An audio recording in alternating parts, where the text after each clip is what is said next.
সরজিৎ ঘোষের লেখা আজ একটি মজার গল্প আপনাদের শোনাচ্ছি। গতকাল স্কুল থেকে বাড়ি ফিরছি, সঙ্গে আর এক দাদাও আছেন। ওই দাদাও স্কুল টিচার। প্রতিদিনের যাতায়াতের পথে ওই দাদার নিত্য সঙ্গী। স্কুল থেকে ফেরার পথে বেশিরভাগ দিনই আমরা এক ট্রেনেই বাড়ি ফিরি। তো গতকাল ট্রেনে উঠে সিট পেয়ে গেলাম দুজনেই, পাশাপাশি বসেছি। দাদা বলল, জানো সরজিৎ, সময়টা এত খারাপ যাচ্ছে আমার, কি বলবো। বছরের শুরুটা যেভাবে কাটলো, শেষটা একেবারেই বাজে কাটছে। কি জানি ডিসেম্বরটা কেমন যাবে কে জানে। গত মাসে তোমার বৌদির টিউমার অপারেশন হলো। আমি আবার বাইক থেকে পড়ে গিয়ে হাঁটুতে চোট পেলাম। একটার পর একটা লেগেই আছে।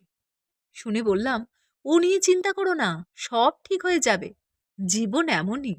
আমার কথা শুনে ফিক করে হেসে বলল, আমার হাতটা দেখো তো একটু, তুমি তো মনে হয় হাত দেখতে পারো।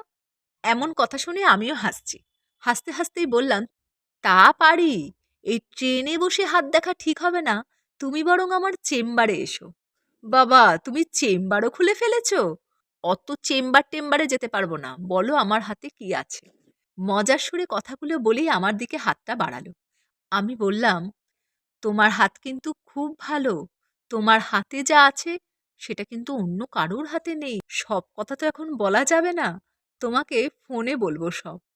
আমি কথাগুলো বলছি, আমার অপোজিট দিকে দুটি কম বয়সী মেয়ে বসেছিল। ওরা তখন ওদের গল্প থামিয়ে দিয়ে আমার কথা শুনতে শুরু করেছে। বুঝতেই পারলাম দুই বন্ধু। দেখলাম একজন একজনের কানে কানে কি যেন একটা কথা বলল। যার কানে কানে বলল, সেই মেয়েটি বলে উঠল, লজ্জার কি আছে, তুই বলেই দেখ না, বললে তো আর কোনো অসুবিধা নেই। বন্ধুর কথায় মনে জোর পেয়ে মেয়েটি আমার দিকে তাকিয়ে বলে উঠল, আপনি কি জ্যোতিষ? আমি কিছু বলার আগেই আমার পাশে বসে থাকা দাদা বলে উঠল, আরে জ্যোতিষ মানে? ও অনেক বড় জ্যোতিষ। মেয়ে দুটির মধ্যে তখন আরো কৌতূহল বাড়ল। দুজনেই বলে উঠল, আমাদের হাতটা একটু দেখুন না। আমি হাসছি তখন। আমাকে হাসতে দেখে দাদা বলে উঠল, হাসলে হবে, তুমি বরং ওদের হাতটা দেখে বলে দাও। দাদা কথাগুলো এতটাই সিরিয়াসভাবে বলে উঠল, মেয়ে দুটি তো নাছোড়বান্দা। একজন বলল, ওই কাকু যখন বলেছে তখন তো দেখতেই হবে। আমার দিকে দুজনেই হাত বাড়ালো। আমি বললাম, ঠিক আছে, দেখে দিচ্ছি। প্রথম জনকে বললাম, তুমি মনের দিক থেকে খুব সুন্দর একটা মানুষ। তোমার মনটা খুব সরল, খুব সহজেই মানুষকে বিশ্বাস করে ফেলো। তুমি মিথ্যা কথা একদম পছন্দ করো না।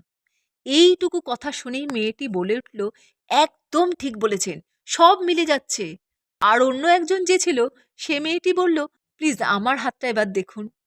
হাতটা বাড়িয়ে দিতেই দেখে বললাম, তুমি খুব গান শুনতে পছন্দ করো তাই না? গোলাপ ফুল তোমার খুব পছন্দের। তাছাড়া তোমার মনটা খুব সুন্দর। তুমি পরোপকারী। তুমি মানুষের পাশে থাকতে ভালোবাসো। এতটা শোনার পর মেয়েটি বলল, সব কথাগুলো একদম ঠিক বলেছেন। আচ্ছা, আমি কি চাকরি পাবো? চাকরি পাবে মানে? ভালো চাকরি তোমার হাতে আছে। তবে হ্যাঁ, পড়াশোনাটা মন দিয়ে করতে হবে। দেখলাম মেয়েটির চোখে মুখে তখন আলাদা একটা খুশির প্রলেপ।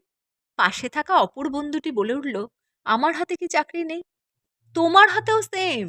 এমন একদিন আসবে তুমি তোমার নিজের রোজগারে একটা বাড়ি তৈরি করতে পারবে। তবে একটু পরিশ্রম করতে হবে। পড়াশোনাটা ঠিকঠাক করে করতে হবে। তুমি চাইলেই পারবে, কারণ তোমার মনের জোর আছে। একদিন দেখবে ঠিক জিতে গেছো। আপনারা কি ভাবছেন আমি জ্যোতিষী? উফ, আমি এসবের মধ্যেই নেই। আমার সহযাত্রী ওই দাদা বড় রসিক মানুষ। এমনভাবে কথাকে উপস্থাপন করবে, সবকিছু যেন সত্যের মতো শোনায়। আমিও দাদার সাথে রসিকতাই করছিলাম। কিন্তু ওই দুজন কলেজ পড়ুয়া মেয়ে, ওদের ধারণা আমি সত্যিই হয়তো কোনো জ্যোতিষী। আমরা বেশিরভাগ মানুষ ভবিষ্যতে ভাগ্যে কি আছে সেটা জানতে বড় উৎসুক। ভবিষ্যতে কি হবে কিন্তু কেউ জানে না। আমি শুধু এটুকু জানি, পজিটিভ কথাবার্তায় মানুষ মনে মনে জোর পায়, এগিয়ে যাওয়ার সাহস পায়, বাঁচার আশ্বাস পায়। আর তার সাথে প্রশংসা করলে সে সবচেয়ে খুশি হয়। সেই খুশিই মনের মধ্যে একটা পজিটিভ ভাইবস তৈরি করে। মেয়ে দুটি আমাকে বিশ্বাস করেছে, ভেবেছে আমি সত্যিই জ্যোতিষ চর্চা করি। যে মানুষ যে বিশ্বাস নিয়ে আছে, থাক না সেই বিশ্বাস নিয়ে। শুধু ভাবতে হবে, যে মন থেকে আমাকে বিশ্বাস করেছে, আমার দ্বারা তার যেন কোনো ক্ষতি না হয়, যে কথাগুলো বললে মানুষ কষ্ট পাবে না, যে কথাগুলো শুনলে মানুষের মনে দুঃখবোধের জন্ম হবে না, যে কথার কারসাজিতে মানুষ অবসাদের অতলে তলিয়ে যাবে না, সেই কথা থেকে নিজেকে দূরে রাখতে হবে। ছোট্ট একটা প্রশংসা, একটা পজিটিভ কথা মানুষকে কত দূর যে এগিয়ে দিতে পারে ভাবতেই পারবেন না। তোমার দ্বারা হবে না, তুমি পারবে না, তোমার ভাগ্যে চাকরি নেই, তোমার কপালে দুর্ঘটনা লেখা আছে, এই কথাগুলোই তো মানুষকে ভেঙে দেয়, পিছিয়ে দেয়। মানুষ তখন জীবনের প্রতি শ্রদ্ধা হারিয়ে ফেলে। বিশ্বাস করুন, আমার থেকে ওই পজিটিভ কথাগুলো শোনার পর মেয়ে দুটির মধ্যে আলাদা একটা এনার্জি করতে দেখেছি। চোখে মুখে তখন অন্যরকম দ্রুতি। পৃথিবীর কোনো কঠিন বোঝা ওরা ততক্ষণে ওদের কাঁধ থেকে নামিয়ে ফেলেছে। মেয়ে দুটি কোলাঘাট স্টেশনে নেমে যাওয়ার পর ওই দাদা আমাকে বলল, তুমি তো দেখছি সত্যিকারেই জ্যোতিষ হয়ে উঠলে। আমার নিজেরই এত মন খারাপ ছিল, ওদেরকে বলা ওই কথাগুলো শুনে আমার মনটা ভালো হয়ে গেল। আমিও হাসছি, দাদাও হাসছে তখন।